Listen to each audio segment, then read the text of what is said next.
Adoni, c'est le Seigneur au singulier. Adonai, c'est Dieu.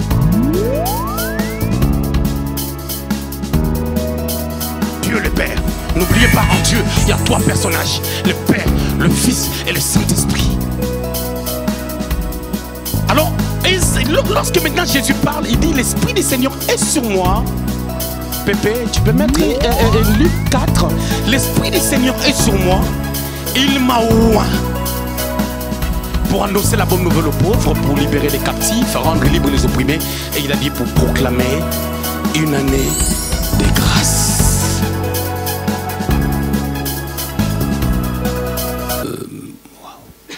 Daniel au chapitre 9.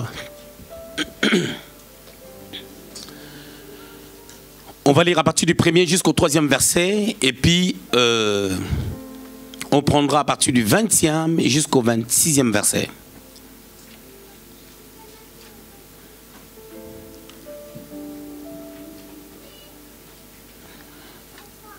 Daniel au chapitre 9, 1 à 3, et puis 20 à 26.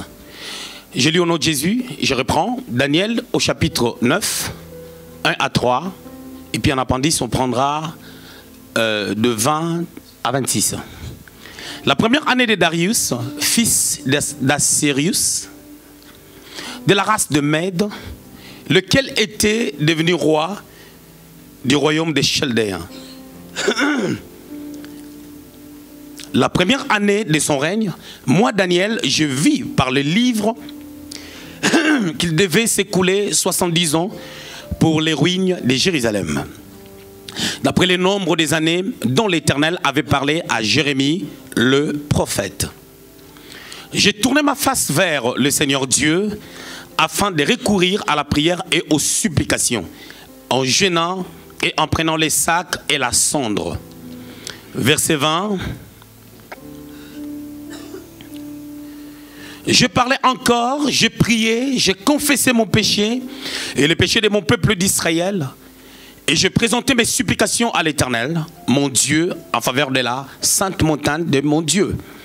Je parlais encore dans ma prière quand l'homme Gabriel, que j'avais vu précédemment dans une vision, s'approcha de moi d'un vol rapide au moment de l'offrande du soir. Il m'instruisit et s'entretint avec moi. Il me dit, Daniel, je suis venu maintenant pour ouvrir ton intelligence. Lorsque tu as commencé à prier, la parole est sortie. Et je viens pour te l'annoncer, car tu es un bien-aimé. Sois attentif à la parole et comprends la vision. 70 semaines ont été fixées sur ton peuple et sur la ville sainte pour faire cesser les transgressions et mettre fin au péché, pour expier l'iniquité et amener la justice éternelle, pour sceller la vision et les prophètes et pour oindre le Saint des saints. Sache-les donc et comprends, depuis le moment où la parole a annoncé que Jérusalem sera rebâtie jusqu'au Messie, au conducteur, il y a 7 semaines et 62 semaines. Les places et le fossé seront rétablis, mais en des temps fâcheux. Verset 26. Après les 62 semaines, le Messie sera retranché et il n'aura pas de successeur. Le peuple d'un chef qui viendra détruira la ville et les sanctuaires. Et la fin arrivera comme par une inondation. Il est arrêté que les dévastations dureront jusqu'à terme de la guerre. Comme deuxième portion, nous allons prendre, on peut prendre Ésaïe au chapitre 7.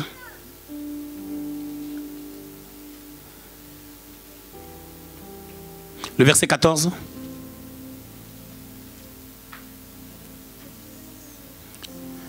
J'ai lu au nom de Jésus. C'est pourquoi le Seigneur lui-même vous donnera un signe. Voici la Vierge deviendra enceinte. Elle enfantera un fils et elle lui donnera le nom d'Emmanuel.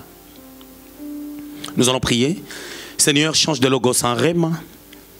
Bénis ta parole parce qu'elle est la vie que tu transmets à ton peuple. Seigneur, nous voulons t'écouter. Que l'homme soit supprimé du haut de cette chair. Que le Saint-Esprit qui qui opère toutes choses et qui parle aux saints, puisse être l'objet de notre édification. Seigneur, accomplis tes merveilles, comble-nous de ta fidélité, au nom de Jésus. Au nom de Jésus. Amen. Nous sommes en train de parler de l'intelligence des temps, et là nous sommes dans notre 3e numéro. Amen.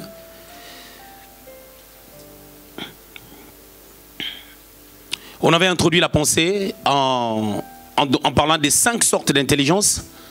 Amen. Le premier jour. Et puis on avait pris les textes de Matthieu au chapitre 25, là où on nous parle de verges. Il y avait 5 qui étaient sages et 5 qui étaient folles. On a essayé d'expliquer comment est-ce que lorsqu'on manque l'intelligence, il peut arriver que l'époux vienne et qu'on soit distrait. Parce que à ces femmes qui étaient folles, il leur manquait de l'huile. Elles n'en avaient pas assez, alors elles ont eu des soucis. Et la fois passée, on est en train de parler de l'intelligence des fils d'Issachar qui ont discerné les temps, selon 1 Chronique au chapitre 12, au verset 32, pour savoir qu'est-ce qu'Israël devait faire pour couronner David roi. On avait dit qu'il y avait un changement qui se faisait dans la nation parce que le règne de Saül était tombé ou était en train de tomber. Il fallait shifter, il fallait que la mentalité aussi puisse changer. Mais le fils d'Issachar ont eu l'intelligence. Ils ont renouvelé l'intelligence pour savoir qu'est-ce qu'il faut faire exactement. Et les commentateurs disent qu'ils ont gardé cette attitude depuis tous les temps du règne de David. Pendant le règne de David, c'était la tribu que David allait consulter. Et les commentateurs disent aussi que c'était une tribu qui était attachée, selon les termes de leur prophétie, à la lecture de la Torah ou de la loi des dieux. Mais aujourd'hui, nous allons commencer à avancer quand même avec notre thème. On va parler de comment manifester l'intelligence des temps. Comment manifester l'intelligence des temps. Amen. Vous savez, lorsqu'on parle de comment, en français, normalement, c'est un complément circonstanciel de manière.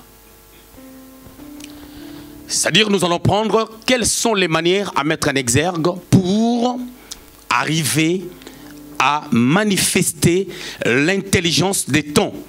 On ne va plus redéfinir tous les mots qu'on a pu définir, en l'occurrence l'intelligence et les temps. Et nous sommes en train de parler des temps vraiment au pluriel.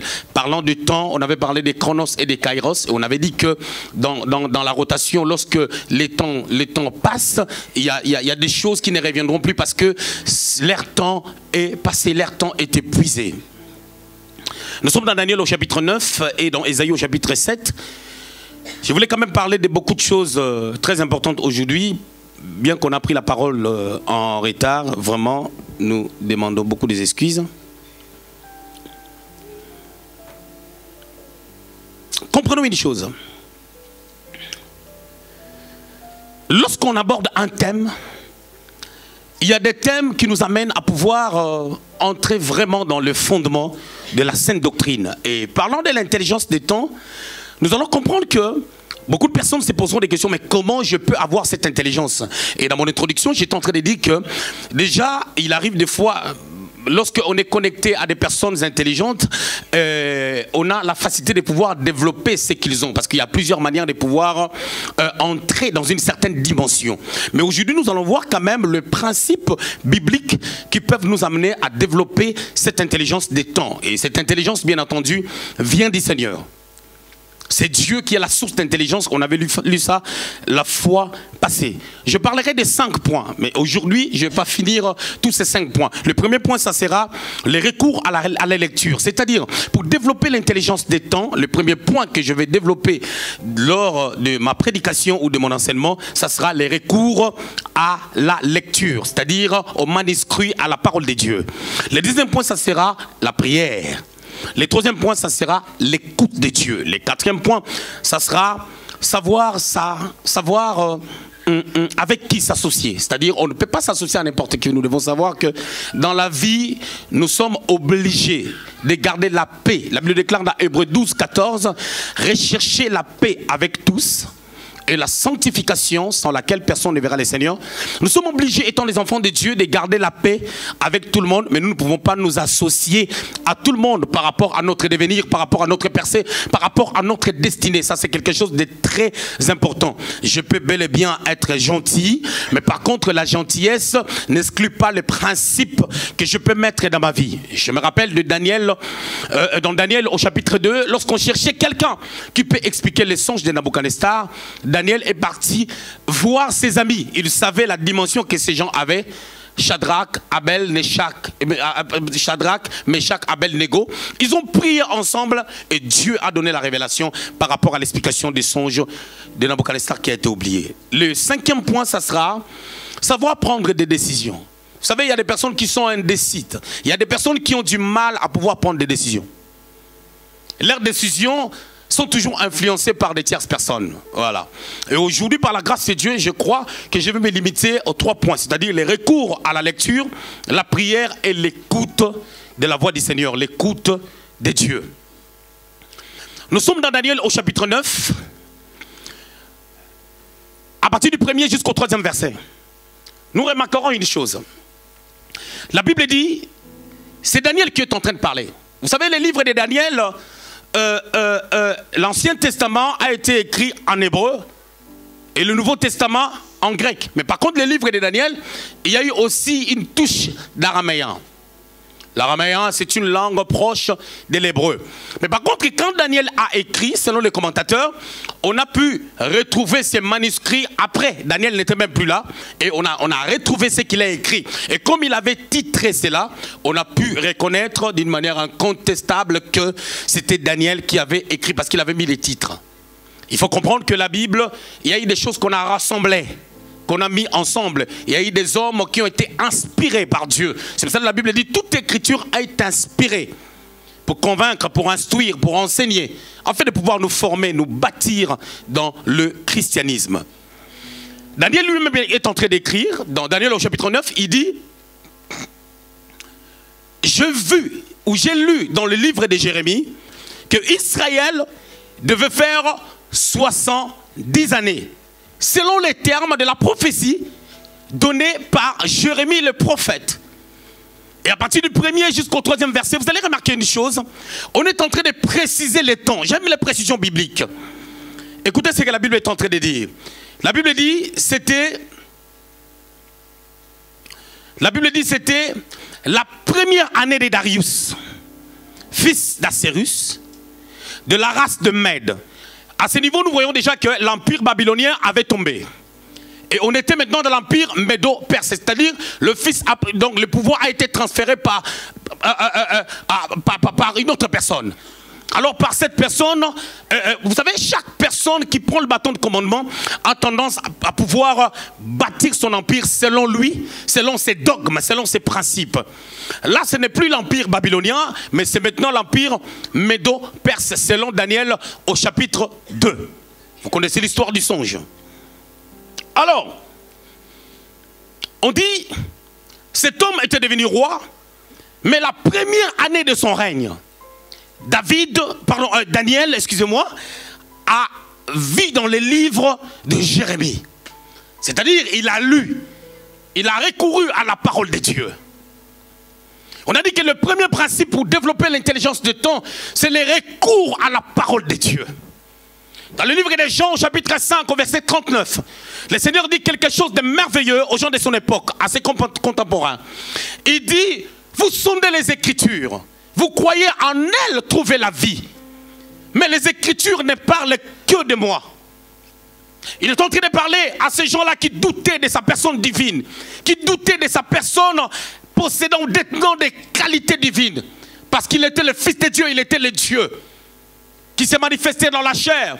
Selon ce qu'on a lu dans Ésaïe au chapitre 7, au verset 14, que Emmanuel, il y aura un fils, la Vierge sera enceinte. Elle enfantera un fils qu'on appellera Emmanuel, qui veut dire le Dieu parmi les hommes. Daniel a lu. Vous savez, nous parlons de ces choses parce que ce sont des choses en réalité qui bâtissent la vie chrétienne. Aujourd'hui, les gens sont chrétiens, nous sommes chrétiens, Mais nous nous attardons beaucoup plus à des prières. Vous remarquerez dans les églises lorsqu'on dit on va s'élever contre tout esprit qui menace nos vies. Tout le monde, y compris moi, nous sommes figueux, nous sommes fervents, en train de repousser les forces du mal au nom de Jésus-Christ. Cela n'est pas mauvais, mais cela n'est pas la finalité. D'ailleurs, pour que la prière ait de l'impact, il faut que la personne qui prie soit ancrée dans la parole de Dieu. C'est la parole de Dieu qui nous amène à un certain style de vie. Dans Josué, au chapitre 1er, au verset 8, après que Josué ait le bâton de commandement, vous remarquerez une chose, Moïse lui a imposé les mains selon ce que Dieu avait dit. Il avait reçu l'onction de Dieu. Mais Dieu lui dit que ce livre de la loi ne s'éloigne point de ta bouche. Médite-le jour et nuit afin que tu aies du succès dans tout ce que tu entreprendras. C'est-à-dire, afin que tu réussisses. Ta réussite en dépend. Je croyais que Dieu allait lui dire que ta réussite dépend de l'imposition des mains de Moïse. Je croyais que Dieu allait lui dire que ta réussite dépendait de la prière. Mais Dieu lui dit, ta réussite dépend de la manière dont tu vas mettre en exergue, d'une manière minutieuse, les écrits de la loi que Moïse t'a prescrit. C'est vrai, tu as son onction. Je voulais vous dire quelque chose. Quand David était dans le champ de bataille, dans 1 Samuel au chapitre 17, il n'avait plus besoin de recourir auprès de Samuel pour qu'il rajoute l'huile sur sa tête. Non. Il a pensé qu'Israël, c'est une nation qui doit à tout prix avoir sa délivrance lorsque Israël regarde à Dieu. Et comme lui, il avait l'onction déjà et qu'il pouvait regarder à Dieu, l'impact devait avoir lieu. Goliath devait avoir la tête coupée.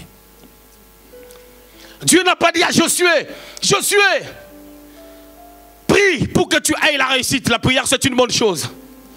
Mais Dieu a dit à Josué que ce livre de la loi ne s'éloigne point de ta bouche. Médite-le jour et nuit afin que tu aies du succès dans tout ce que tu entreprendras. J'aime celui qui mettait sa tête sur la poitrine du Seigneur. Lui-même, il dit qu'il était le disciple que le Seigneur aimait beaucoup. Ce n'est pas le Seigneur qui l'a dit. Et moi encore, un autre disciple, c'était lui-même qui l'avait dit. Et c'est écrit dans son évangile. Je parle des gens. Il a dit au commencement était la parole. Il n'a pas dit au commencement était la prière. Il n'a pas dit au commencement était exaucé. Il n'a pas dit au commencement était méas. Il n'a pas dit cela. Il a dit au commencement était la parole. Cette parole était Dieu. La parole qui était Dieu était déjà au commencement. En réalité, quand il parlait, il est en train de dire que cette parole que vous voyez s'est manifestée aujourd'hui dans vos vies. Cette parole que d'autres personnes, d'autres générations à l'an zéro ont contemplée en la personne de Christ Emmanuel, c'est ce qui était au commencement. C'est cette parole qui a diversité de tendances. Mais à l'origine, cette parole, c'est Dieu qui se manifeste d'une manière ou d'une autre. Il s'est manifesté par le Fils. Il s'est manifesté en lui-même par le Père. Il s'est manifesté par le Saint-Esprit. Cette parole crée, elle est créatrice. Cette parole bâtit les vies. Cette parole, c'est le socle, les soubassements, le fondement même du christianisme. Cette parole, c'est celle qui a la capacité d'appeler en existence ce qui n'existe pas. Cette parole a la capacité d'être déclarée. Et la diversité d'opérations. On peut la vivre, on peut la manifester. On peut l'exposer, on peut l'expliquer. On peut amener les gens à comprendre cette parole. Et cette parole, c'est Dieu. Elle vit au-dedans de nous. Cette parole n'est pas loin de nous, cette parole vit au-dedans de nous. Lorsque même nous sommes dans des inquiétudes, et cette parole est là, c'est question de pouvoir la réaliser. Daniel est en train de dire, j'ai vu, je sens une forte onction prophétique. Il dit, j'ai vu dans le livre de Jérémie, j'ai vu, en d'autres termes, j'ai lu, parce que je me suis accouru à la lecture. Mais c'était à quel temps il est en train de parler? La Bible précise que c'était la première année du règne de cet homme. C'était au temps où l'empire ou le royaume médo-perse avait commencé son impact, son envol. Vous savez, lorsque le gouvernement change, il y a beaucoup de choses qui changent. Lorsque les années changent, lorsqu'on est au mois de janvier, lorsqu'on est au début de l'année, janvier, février, il y a de nouvelles choses qui commencent, il faut être connecté pour en savoir plus. Lorsque l'année est en train de s'achever, et qu'une nouvelle année veut commencer, il y a un changement qui se fait dans les sphères spirituelles. Lorsqu'un temps change, lorsqu'on quitte l'été pour aller vers une autre saison, lorsqu'on quitte l'hiver pour aller vers une autre saison, il faut que les gens puissent étudier les temps. De la même manière que nous étudions les temps pour changer notre accoutrement, pour changer notre manière de s'habiller. On se couvre beaucoup en ces temps-ci parce qu'il fait froid. Au mois de janvier, il n'a pas fait froid. Au mois de février, on a vu le froid. Et les gens ont récupéré les gros manteaux. Ce discernement, cette intelligence pour le respect des temps naturels est une bonne chose. Si on en a aussi pour les temps spirituels, ça sera encore merveilleux.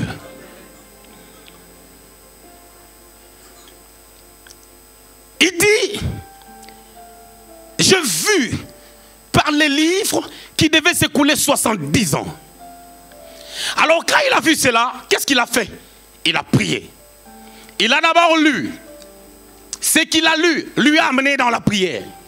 La prière doit avoir un but. Je n'aimerais pas aller tout de suite dans mon deuxième point, parce que les 3 points, je vais les prendre ensemble. Vous allez comprendre que je vais prendre ces 3 points ensemble, mais je vais aller pas à pas. Il a lu d'abord, c'est-à-dire, il était un étudiant de la parole de Dieu. Il était un lecteur de la parole de Dieu, comme le fils d'Issachar, qui était des lecteurs de la Torah. Vous savez, le fils d'Issachar, la Bible parle d'eux dans le livre de Genèse 49, que Issachar, c'est un âne robuste qui se courbe, qui se plie, qui s'humilie, pour comprendre que c'est lui, David, le roi. Notre intelligence, nous devons le mettre en place pour sa royauté, pour les soutenir. Et Dieu, il nous bénira. Quand il a lu, certainement il est en train de lire les livres de Jérémie, où il avait commencé par autre chose. Il vérifiait les manuscrits, il est en train de lire. Vous savez, beaucoup de choses que le Seigneur nous dit, on les oublie. La raison pour laquelle Habakkuk au chapitre 2 dit quelque chose de merveilleux. Écrit la prophétie afin qu'on la lise couramment. Bien des choses qui m'ont été annoncées dans ma vie, je les avais oubliées. Mais heureusement que c'était des choses qui ont été écrites. Après avoir vérifié, j'ai dit waouh, ça Dieu m'avait dit. Et quand tu n'écris pas la prophétie, la mémoire des fois n'a pas la capacité de pouvoir tout retenir. Il est important d'écrire la prophétie, parce que lorsque tu écriras la prophétie, et quand les temps difficiles viendront, tu vas te souvenir de ce que Dieu avait dit. Et le Dieu qui ne ment jamais, il accomplit toujours ce qu'il dit. Bien aimé dans le Seigneur, souvent lorsqu'on n'écrit pas la prophétie, on oublie. Et quand on va oublier, les soucis vont tellement te terrasser lorsque tu ne vois pas l'accomplissement. Parce que quand tu reçois une parole de la part de Dieu, sache-le que la parole sort de la bouche de Dieu afin déjà de te réconforter d'avance sur base des épreuves qui viendront pour contrecarrer la parole que tu as reçue de la part de Dieu. Parce que la parole prophétique amène son contraire. Si son contraire ne vient pas, l'accomplissement ne viendra pas. Il y a toujours 2 montagnes, comme je l'avais dit la fois passée. Il y a la montagne de la révélation et il y a la montagne d'accomplissement. Il y a toujours un temps où on reçoit la parole de l'Éternel. Il y a un temps où cette parole doit s'accomplir. Jérémie le prophète avait prophétisé. Vous savez, le rôle des prophètes, c'est de pouvoir nous annoncer la pensée du Seigneur dans les Écritures et aussi dans l'exercice des dons spirituels. Non, il est important que nous puissions avoir des prophètes. Raison pour laquelle cette génération est en train de combattre les prophètes ainsi que les ministères prophétiques. Parce que le diable sait que si nous avons authentiquement des vrais prophètes, sans que je dise que c'est moi, nous aurons la direction. Nous saurons comment marcher. Nous saurons comment suivre Dieu. Mais lorsque le diable attaque les prophètes et que nous n'avons pas les prophètes, après il y a un problème. Un peuple sans révélation est un peuple sans frein.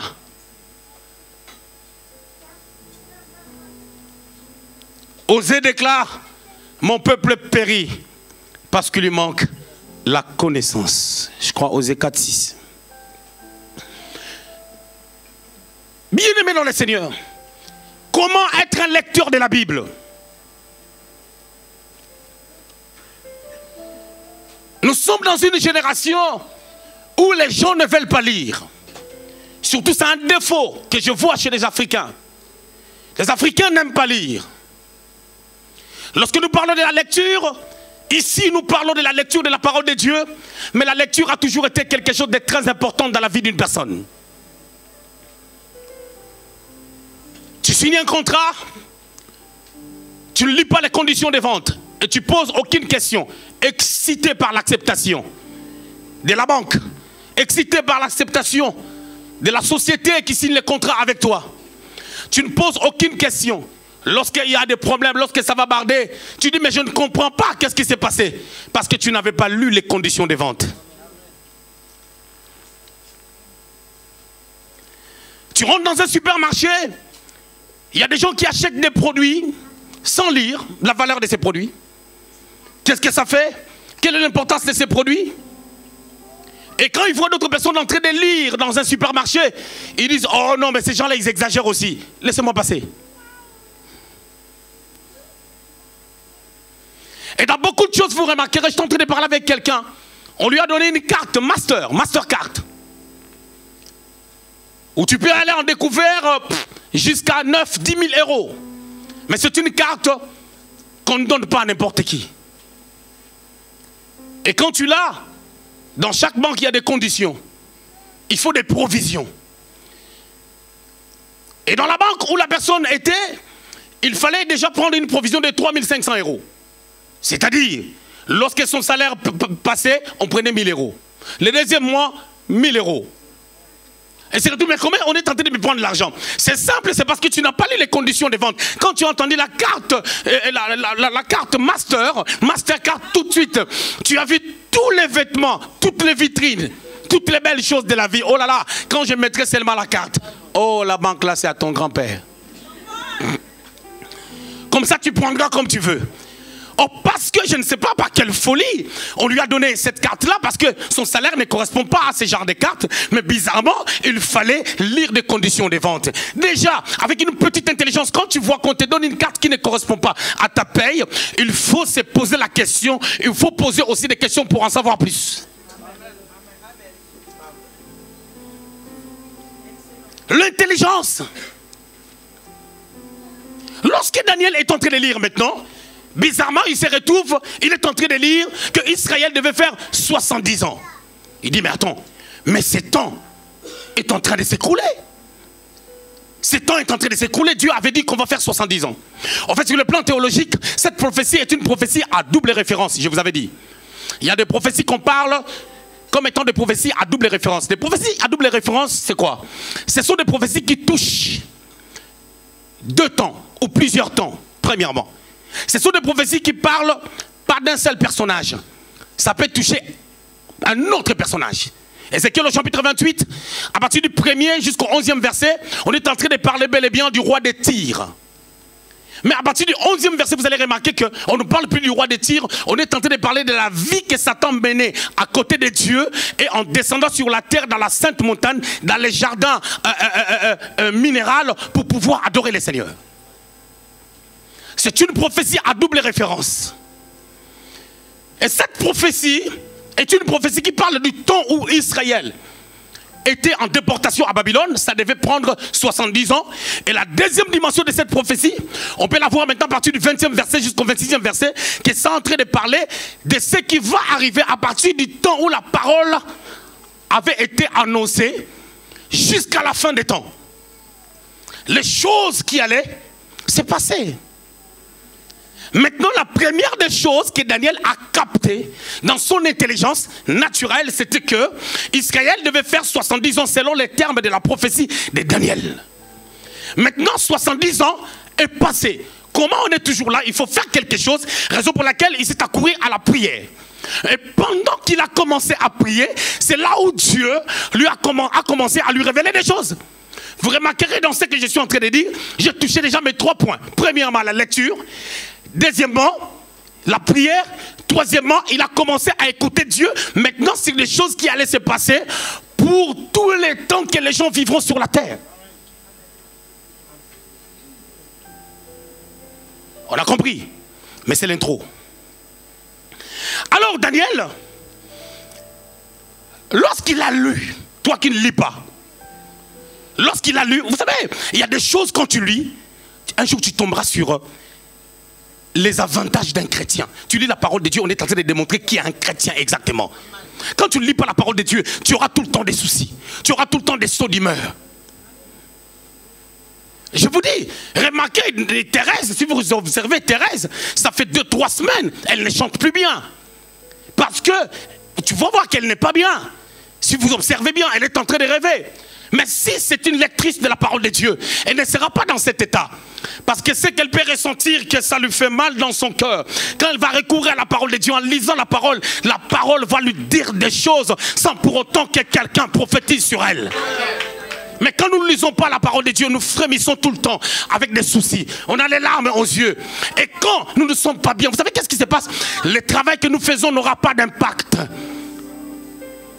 Nous serons tellement tristes, c'est quand on prendra le micro, on sera en train de penser à ces problèmes au lieu de donner le meilleur de soi-même.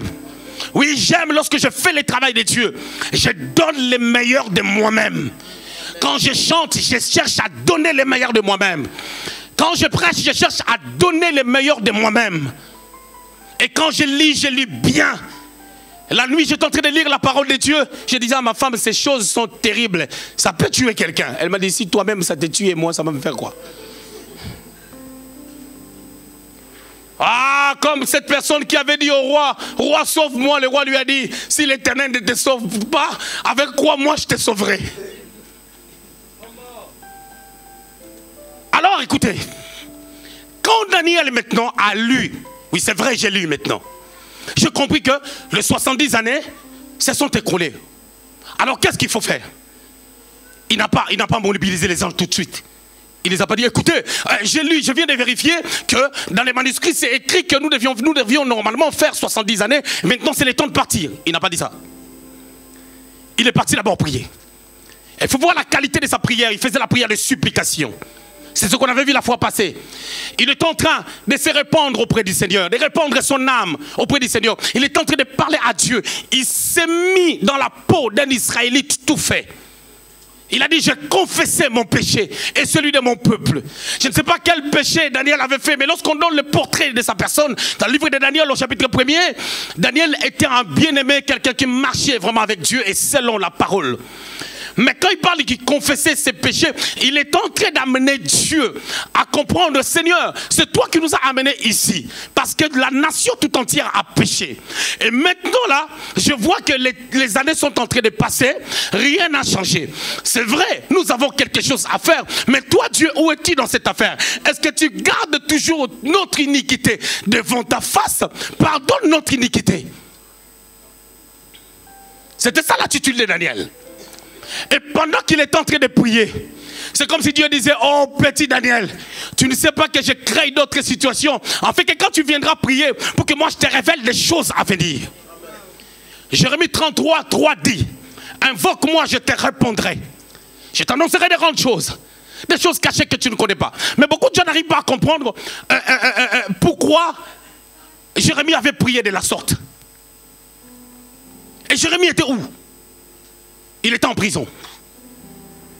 Et Dieu lui dit, si tu veux, au lieu que Dieu lui dise, Jérémie, prie, je vais te faire sortir de la prison. Dieu lui dit, invoque-moi, je te répondrai. Je t'annoncerai des grandes choses, des choses cachées que tu ne connais pas. Oh, Papa Seigneur, moi j'ai besoin de sortir de la prison. Toi tu me dis de prier afin que tu me révèles des choses.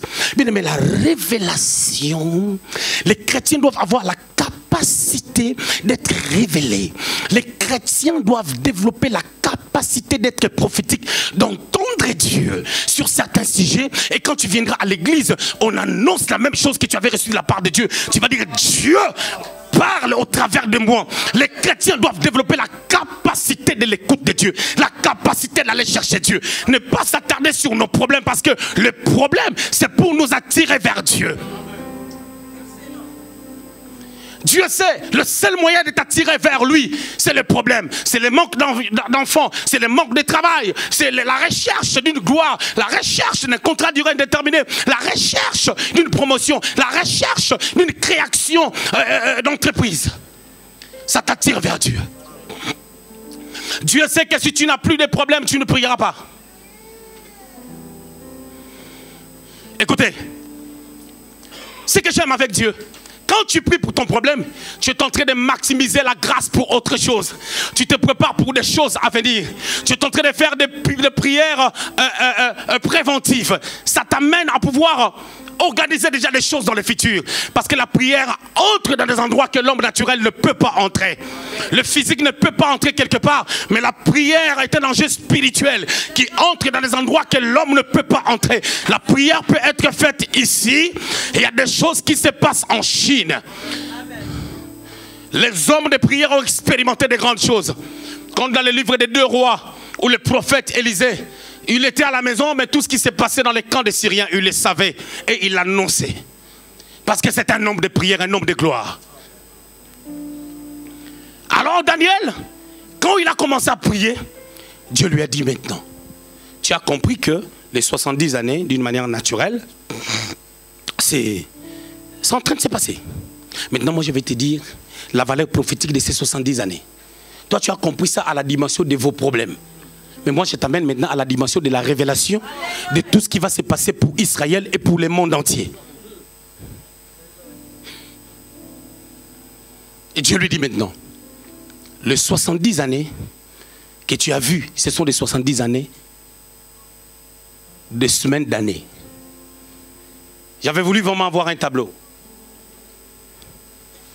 C'est-à-dire, chaque semaine avait 7 ans. Ce qui veut dire un jour était une année. Ça, c'est la première des choses. Il a dit, depuis que la parole a été sortie, jusqu'au Messie, il va se passer 79 ans. 69 ans, pardon. Écoutez, la Bible dit ceci. Les 70 années auront leur effet ou leur accomplissement d'une manière compartimentée. La première des choses que j'ai dit,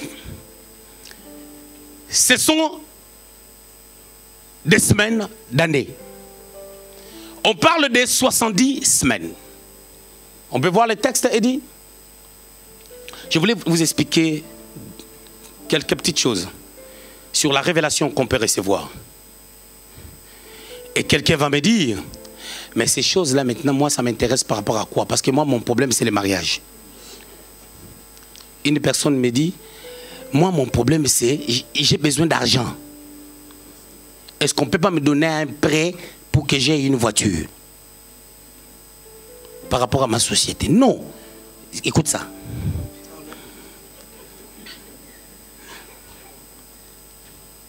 Écoutez.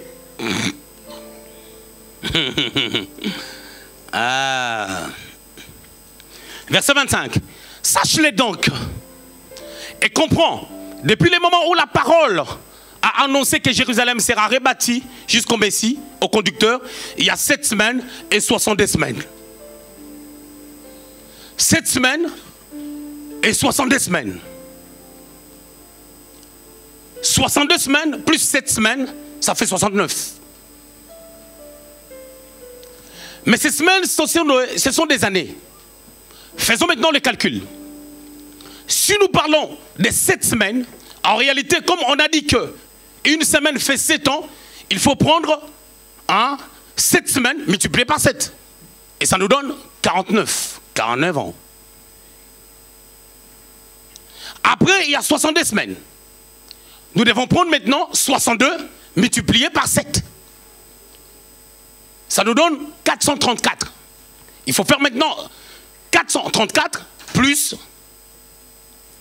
49. Ça nous donne, je crois, à peu près 483. 483 années. Alors, la Bible précise que les années devaient être de 70 ans.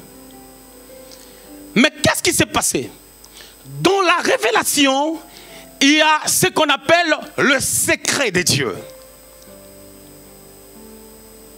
La gloire de Dieu, c'est de cacher des choses. Et la gloire des rois, c'est de sonder des choses. Quand tu es un véritable enfant de Dieu, tu dois développer la capacité de sonder les Écritures, de sonder des choses, de chercher à comprendre qu'est-ce que ces choses veulent dire.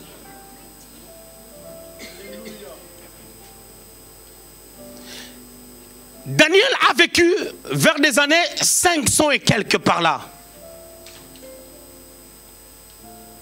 Et si tu calcules bien jusqu'à Messie, jusqu'à la naissance du Seigneur, le calcul est exact.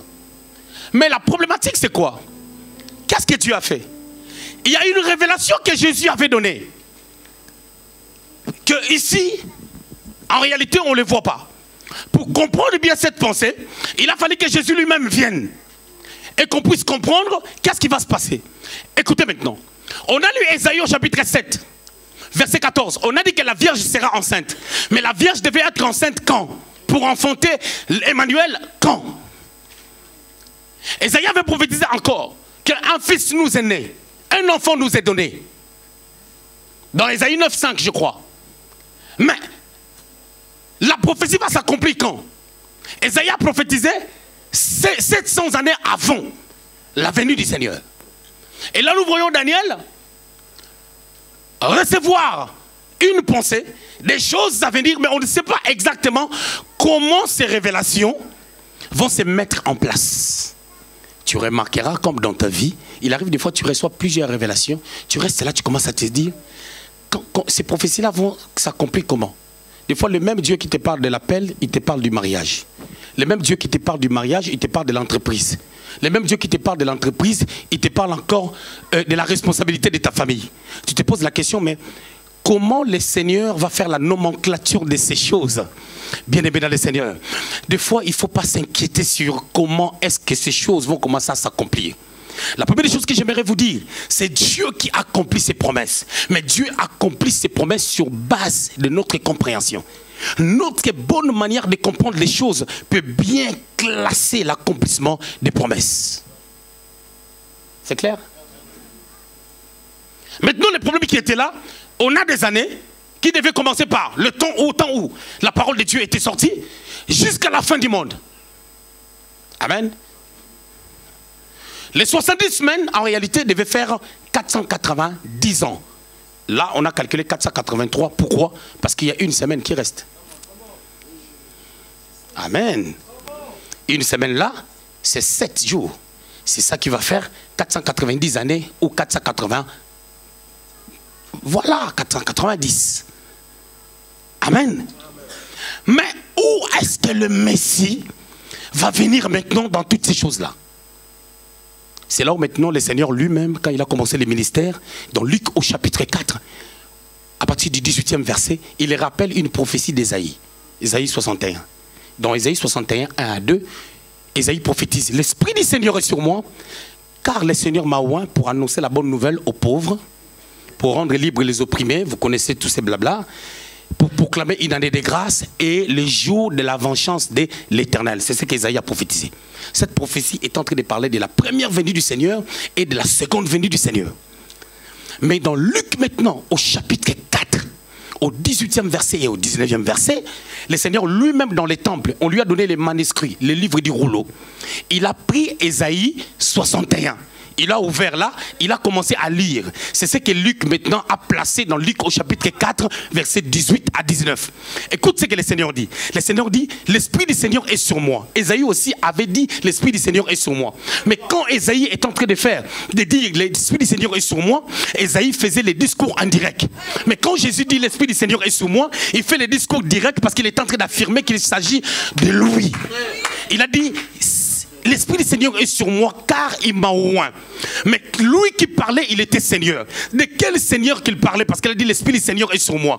Il disait l'Esprit d'Adonai est sur moi car moi, Adoni, j'ai été oint par Adonai. Parce qu'Adoni, c'est le Seigneur au singulier. Adonai, c'est Dieu le Père. N'oubliez pas, en Dieu, il y a 3 personnages. Le Père, le Fils et le Saint-Esprit. Alors, lorsque maintenant Jésus parle, il dit l'Esprit du Seigneur est sur moi. Pépé, tu peux mettre Luc 4. L'Esprit du Seigneur est sur moi. Il m'a oint. pour annoncer la bonne nouvelle aux pauvres, pour libérer les captifs, rendre libres les opprimés. Et il a dit pour proclamer une année de grâce. Après, il a fermé les rouleaux, il a remis. Il n'a pas parlé du jour de la vengeance. Parce que dans sa première venue, tu ne peux pas annoncer aux enfants des 6e année primaire des choses qu'ils vont faire au bac. Laissez le temps à ces enfants de pouvoir grandir. Nous sommes dans une période où on ne doit pas rester sur des choses que vous aimez. Oh, on va chasser des démons. Non, vous devez grandir dans la parole afin d'être équilibré et devenir des hommes et des femmes riches. C'est le temps de grandir. C'est le temps de quitter les laits. C'est le temps de prendre la nourriture solide. Il dit, au lieu maintenant de lire le jour de la vengeance, il n'a pas lu ça. Il a parlé seulement, je suis venu proclamer une année de grâce. Cette année de grâce maintenant, c'est le temps de la grâce. Il est en train de dire en d'autres termes, je suis venu pour proclamer le temps de l'Église. Le temps du Saint-Esprit. Le temps du salut. Alors il faudrait maintenant prendre cette prophétie, cette parole du Seigneur, le positionner maintenant, le situer dans des années. Et en faisant les calculs, depuis le temps où Daniel avait reçu la parole jusqu'au Messie, en réalité, 483 années devaient se passer. Et quand Messie est arrivé, le temps s'est arrêté. C'est pour cela qu'on avait arrêté de compter. On devait commencer à compter. Automatiquement, il y a eu le déclenchement de l'an 0. Et le Seigneur était né à l'an 0. On a commencé à compter. 1, 2, 3. Et quasiment à 30 ans, il a commencé le ministère. Pendant 3 ans et demi, à 33 ans, il est mort et ressuscité. Il est monté au ciel. Il a déclenché maintenant les temps de l'Église. Maintenant, dans Actes des Apôtres au chapitre 1er, les disciples au 6e verset, ils posent la question au Seigneur. Est-ce que c'est en ce temps que tu établiras le royaume d'Israël? Ils voulaient aller trop vite en besogne. Comme beaucoup de personnes aiment des bénédictions sans connaître Dieu. Tu vas perdre les bénédictions. Alors qu'est-ce qui s'est passé? Jésus les a dit, non, n'allez pas vite. Au début de mon ministère, j'avais annoncé que je suis venu proclamer une année de grâce. On n'est pas encore dans l'année de grâce. Vous recevrez une puissance quand le Saint-Esprit surviendra sur vous. Et vous serez mes témoins. Et la présence de la puissance de Dieu a fait manifester ce que Josué a fait en un jour. Josué a arrêté la rotation de la terre par l'arrestation du mouvement solaire. Jésus devait venir faire plus que Josué, sinon Josué allait être plus considéré que lui. Jésus a arrêté les temps. Alors il a pris 69 années et une année qui restait. Une année là, n'oubliez pas, une année, une semaine, c'est la semaine là qui reste. La semaine là à 7 ans. Après l'enlèvement, il y aura 7 ans où le diable va se manifester pendant 3 ans et demi. Comme une gentille personne, et au milieu de 7 années, il devait se manifester comme une méchante personne. C'est là où les gens, pour acheter, tu devais avoir la marque de la bête. Là, l'église ne sera plus là. Tu n'as pas besoin de s'inquiéter par rapport à ces temps si tu es enfant de Dieu, parce que l'église sera enlevée, toi tu ne seras pas là. C'est là où l'antichrist va paraître. Et l'apôtre Paul a dit que c'est lui qui empêche la venue de l'antichrist. C'est qui? C'est l'église. 2 Thessaloniciens 7. 2 Thessaloniciens 2, 7. Le mystère d'iniquité agit déjà. Il faut que celui qui les retienne ait disparu. C'est là où il va se manifester. Mais qui doit disparaître? C'est l'église qui doit être enlevée. Quand l'église sera enlevée avec le Saint-Esprit sur la terre, l'homme impie maintenant viendra. Maintenant, l'année de grâce là est venue se mettre au milieu. Entre 69 ans et une année. C'est l'année où nous sommes, les temps de la grâce. Il faut réécouter. Maintenant, c'est l'année de la grâce qui était au milieu. Mais qui a reçu cette révélation? C'est Daniel. Est-ce que tu as des révélations que tu peux nous donner? Est-ce que tu peux recevoir des révélations pour nous? Est-ce qu'il y a-t-il encore des gens qui peuvent recevoir des révélations pour leur famille? Est-ce qu'il y a des gens encore qui ont des familles qui souffrent en Afrique, qui souffrent en Italie, qui souffrent au Luxembourg, qui souffrent quelque part, mais ils peuvent avoir les canevas, les révélations, une série de révélations pour leur famille? Oui, des fois nous ne portons pas les fardeaux. Il nous manque les fardeaux. Quand tu portes les fardeaux, Dieu te donnera des révélations. Bien aimé, nous avons une responsabilité étant chrétiens. Daniel se sentait responsable de sa nation. Et toi et moi, nous devons être responsables des âmes qui seront sauvées dans l'avenir. Nous devons être des responsables dans nos familles. Le plus intéressant, ce n'est pas de se rencontrer dans des familles, rigoler, papoter, critiquer, aller dans des fêtes. Non, c'est une bonne chose. Mais le plus important, être un canal de réveil par rapport à ta famille. Être un canal d'impact par rapport à ta génération. Tu es dans une génération, tu dois shifter, tu dois impacter. On doit sentir que tu as Dieu à cause de la qualité de l'intelligence, la qualité de la sagesse, la qualité de l'onction, la qualité de révélation que tu peux recevoir. Ah oui, je suis d'accord que la sagesse du pauvre est méprisable, mais je suis aussi d'accord que lorsque les pauvres possèdent l'intelligence de Dieu, il va vous dire des choses avec vos richesses. Quand vous le verrez s'accomplir, vous allez comprendre que vous avez des richesses, il a quelque chose que vous n'avez pas. C'est en cela que Dieu le paiera. Ah, Dieu ne laisse jamais les gens pauvres. Dieu n'est pas un Dieu qui nous a appelés dans la pauvreté, mais il nous a appelés de la bergerie à la royauté. Je ne sais pas quelle est ta situation sociale. Je ne sais pas qu'est-ce que tu manques aujourd'hui. Mais ce que je sais, David était berger, mais il était devenu roi. Si tu n'as pas la capacité de gérer des animaux, comment tu géreras les hommes? Ah oui, sois fidèle dans de petites choses. Dieu t'amènera dans de grandes choses. Daniel a reçu la révélation. Pourquoi il a reçu la révélation? Parce qu'il était parti prier. Bien aimé, tu dois savoir comment prier. Tu dois savoir comment prier. La Bible déclare dans Ephésiens chapitre 6 verset 18, faites en tout temps les prières par l'Esprit. Il faut prier selon le Saint-Esprit. Il y a des moments où tu vois l'atmosphère, tu dis non, là il faut que je parle en langue. Ah oui, la Bible dit dans Romains chapitre 8 au verset 26, lorsque nous ne savons pas quoi dire à Dieu, l'Esprit intercède en notre faveur par des soupirs que l'intelligence naturelle ne peut exprimer. Il n'y a que l'intelligence de Dieu qui peut les exprimer. Et Paul dit dans 1 Corinthiens chapitre 14, lorsque tu pries en langue, ton intelligence reste stérile. Ah, c'est Dieu qui communique maintenant avec ton être, avec ton esprit.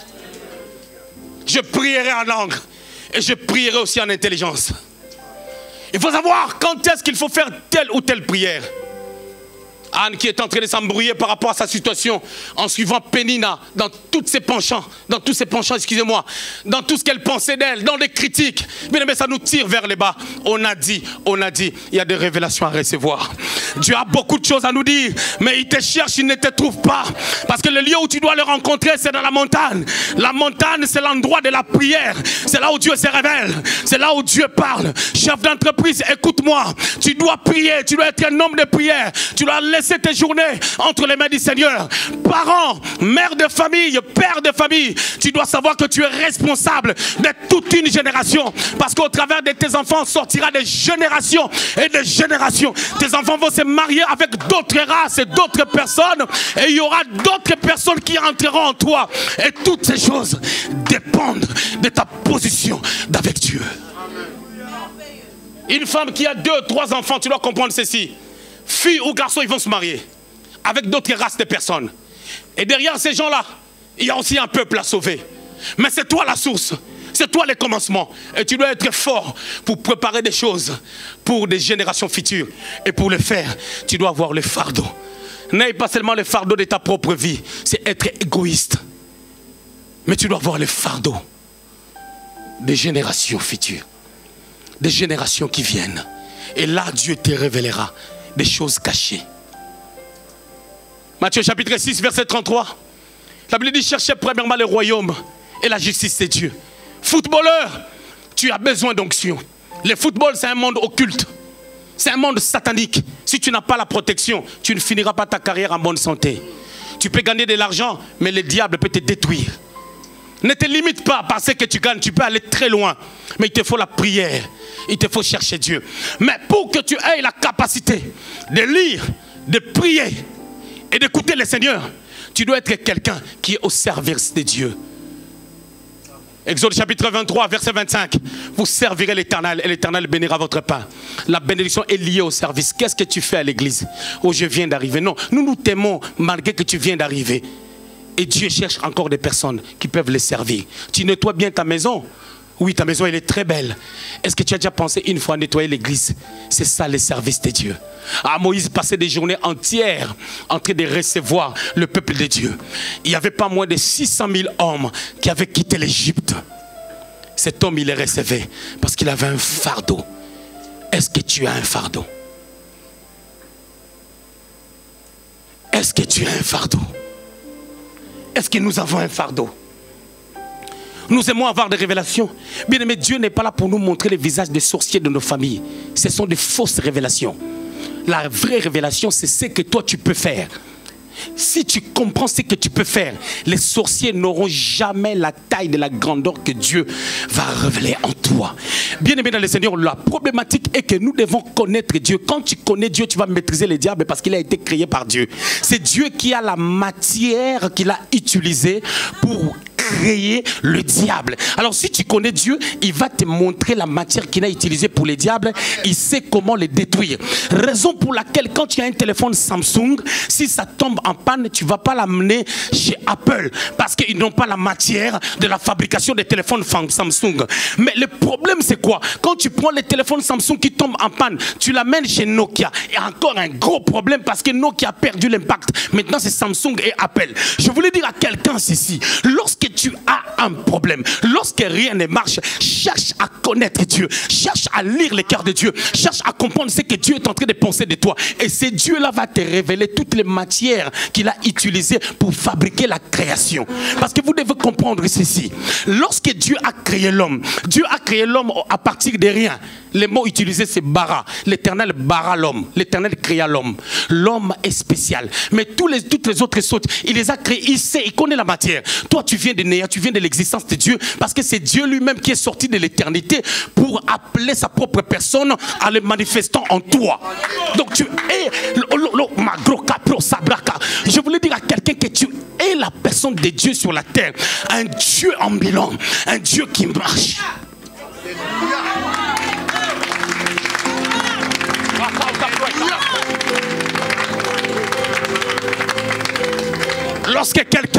Lorsqu'un enfant de Dieu commence à se voir comme un Dieu, il y aura des Eliab qui vont s'élever. Eliab, le frère de David. Il y a des races d'Eliab qui te diront: je connais ton orgueil. Mais quand tu es de la race de David, tu ne vas pas calquer Eliab. Ton problème c'est quoi? Tu perds le temps. Toi tu discutes avec Eliab pendant que David n'a pas discuté avec Eliab. Tu veux donner des explications à tout ce que les gens disent contre toi. Pendant que David, quand on lui a dit je connais ton orgueil, la Bible dit il s'est détourné de son frère pour aller voir Saül qui devait lui donner l'accès pour aller vers Goliath. Bien aimé, les grandes révélations sont reçues que lorsqu'on se détourne. La Bible dit dans Exode au chapitre 3, quand Dieu a appelé Moïse, Moïse se détourna des brebis. C'était le temps de shifter, de laisser des brebis afin de devenir les brebis des hommes. Les bergers, pardon, des hommes. C'est-à-dire qu'il faut arrêter d'être berger des animaux pour devenir des bergers des hommes. La Bible dit c'est détournant pour voir la grande vision. C'est pour cela, dans le livre d'Apocalypse, lorsque Jean, l'apôtre, le Seigneur voulait lui montrer maintenant des choses grandioses. Vous savez ce qu'il lui a dit? Au chapitre 4, il lui a dit monte. Change de dimension. Et Jean s'est détournant pour voir la vision. Et on lui a dit monte. Et il est monté. Il faut changer de dimension. Il faut changer de dimension. Il y a d'autres choses dans ton couple. Tu as raison. Mais